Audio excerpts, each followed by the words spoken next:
बातमीपत्राच्या पहिल्या भागात आपलं पुन्हा स्वागत। आता बातम्या पाहू विस्तारानं। हातकणंगले तालुक्यातील पेठवडगावमध्ये धक्कादायक घटना समोर आली आहे। पेठवडगाव एसटी बस स्थानकामध्ये एका कॉम्प्लेक्स समोर पतीनं पत्नीवर कोयत्यानं सपासप वार करून तिची निर्घृण हत्या केली। हत्येनंतर संशयित पती घटनास्थळावरून फरार झाला। 30 वर्षीय अमृता दीपक कांबळे असं मृत महिलेचं नाव आहे। या प्रकरणी दीपक लाडू कांबळे या 35 वर्षीय पतीविरोधात गुन्हा दाखल झाला असून पोलीस त्याचा शोध घेत आहेत। या घटनेमुळे संपूर्ण परिसरात प्रचंड खळबळ उडाली आहे। हातकणंगले तालुक्यातील सावर्डे गावचा दीपक कांबळे यांचा 8 वर्षांपूर्वी अमृताशी प्रेमविवाह झाला होता। त्यांना 2 मुली देखील आहेत। मात्र गेल्या काही दिवसांपासून या दाम्पत्यामध्ये वारंवार कौटुंबिक वाद होत होते।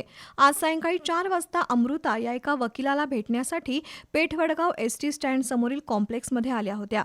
याच दरम्यान तिथं आलेल्या दीपक आणि अमृता यांच्यात पुन्हा जोरदार वाद झाला। हा वाद इतका विकोपाला गेला की दीपकनं आपल्यासोबत आणलेल्या कोयत्यानं अमृता यांच्यावर एकामागून एक सपासप वार करण्यास सुरुवात केली।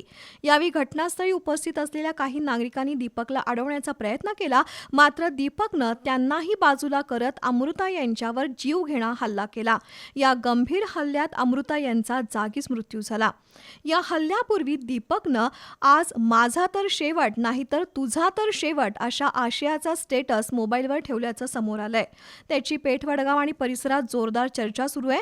घटनेची माहिती मिळताच वडगाव पोलिसांनी तात्काळ घटनास्थळी धाव घेतली।